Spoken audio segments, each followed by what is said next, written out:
Hi there. So we've soldiered through the first part of the textbook.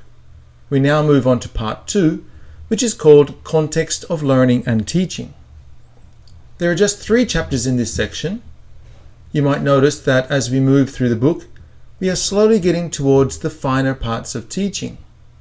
We started with broad views and general ideas about language teaching, and are now heading to issues more related to what exactly happens in the classroom.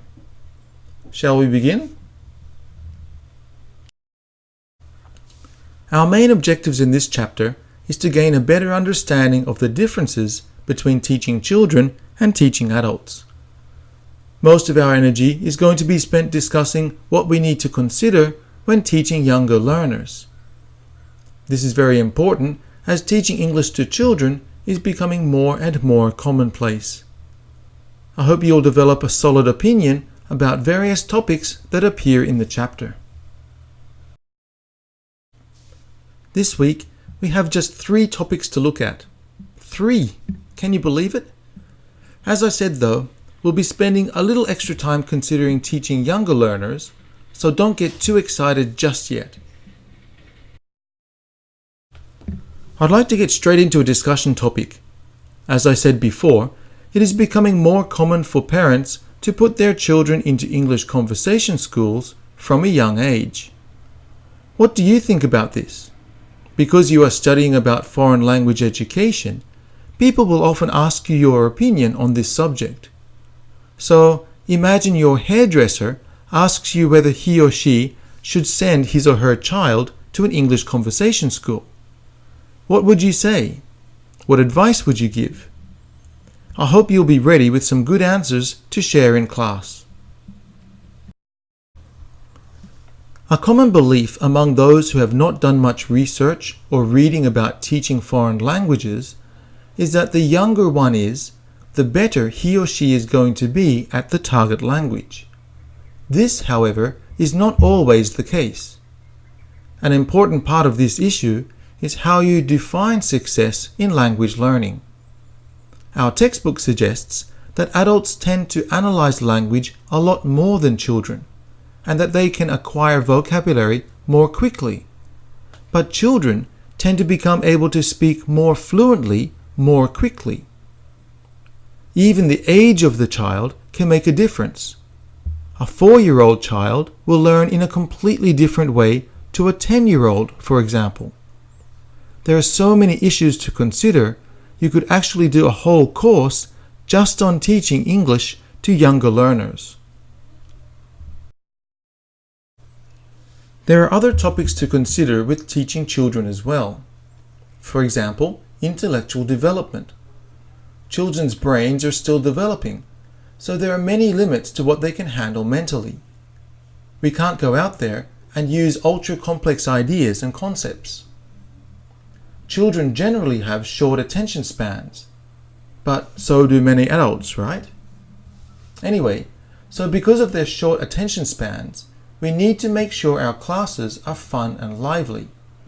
We need to make sure the activities and tasks we use in class don't take too long, and have a good variety of ideas to call upon when needed. There are some good tips on page 111 about keeping children's attention. They are good for keeping adults' attention too. Just like when I introduced the L2 self system back in chapter 5, we need to consider the 5 senses when teaching children. Our non-verbal communication skills, such as facial expression, are vital for success. We also need to consider children's self-confidence. Children are much more fragile than adults, so we have to have a comfortable atmosphere in which children do not feel much anxiety. I say not much anxiety because a little anxiety is not necessarily a bad thing. And finally, we want to have the children practicing language that they will actually use in the future. Being genuine and using authentic language is essential in our classes. Authenticity is a key word in language education, and you'll see it popping up quite often from now on in our classes. Let's have another discussion. One of the points in the Guidelines for Teaching Children on page 111 is having a sense of humor. This is also mentioned in a really good paper by Zoltan Dornier and Kata Chizia called The 10 Commandments for Motivating Language Learners. You can download and read the paper by using this QR code. So our discussion point here is about humor. How can we create a sense of humor in our classrooms? Share your ideas with a few examples in class. We aren't going to get too much into the topic of teaching adults. Most of the tips from the slide about teaching children are also the same for adults. Differences do occur, however, in that adults have higher cognitive development. They have more life experiences to call upon, longer attention spans, usually, and better understanding of the language itself. Teachers may need to discipline students more than children at times. But there are more opportunities to promote agency by getting ideas from the students and even using stories from their past experiences. As a teacher, regardless of the age, you just need to notice what works for your students and be flexible enough to meet their needs. Finally, we have the in-betweeners, which is a kind of unfortunate name to give to this age group. This age group, which is probably what many of you will be teaching, can bring both joy and heartbreak. Students will want you to give them attention, but give them space at the same time. Their intellectual capacities and attention spans are growing, but I think the greatest issue to be aware of here is their identities. With this age of student, we need to be especially careful with how we handle ego, self-image, and their confidence. As Martin Covington, who has done a lot of work with the self-worth theory, that is the Jikko Kachiriron, said, "School is the place where children's egos for life are created. We have a responsibility to help build strong, confident students who are prepared to use the target language without being worried about what others think of them." The tips on page 121 are really good.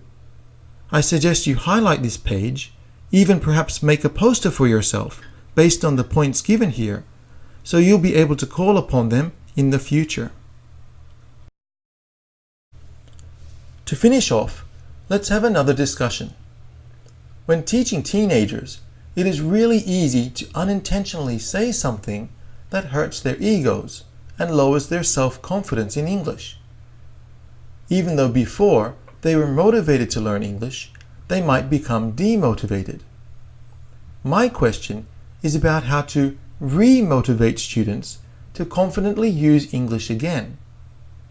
This is a tough topic, and I look forward to hearing your ideas on this one especially, as you are much closer in age to the in-betweeners than I am.